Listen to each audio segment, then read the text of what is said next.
For today's video mga ka-idol ay magluluto po tayo ngayon ng beef menudo mga ka-idol. So ito po ipapakita ko po sa inyo ang ating finished product kung paano natin niluto. At gusto nyo matutunan, tara sabayan nyo ako mga ka-idol. So naglagay na tayo ng cooking oil, garlic. So sundan po ninyo mga ka-idol ang ating video mula sa pag-umpisa hanggang sa pagtapos.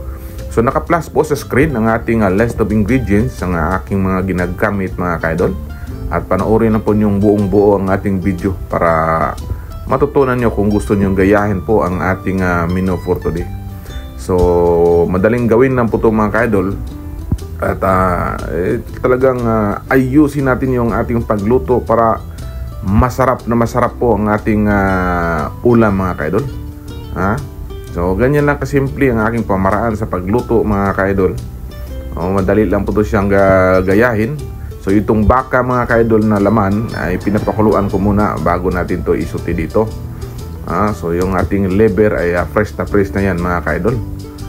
So ganyan na po, naglagay tayo ng ground black pepper. At siyempre naglagay tayo ng coriander powder mga ka-idol. At imikos natin mga ka-idol ang ating mga ninilagay. At talagay tayo ng water from Pasig River na mga ka-idol para mas masarap. At pagkatapos naglagay tayo ng ajinomoto, yung ating sikretong pangpasarap mga ka-idol. Takpan muna natin at palambutin muna natin yung ating liver. At ito na mga ka-idol ay madali lang siya. Naglagay tayo ng ketchup mga ka-idol para additional sa ating color mga ka-idol. Para mulang pula ang ating sauce. So naglagay tayo ng potato. I-cut lang po natin ng cubes mga ka-idol.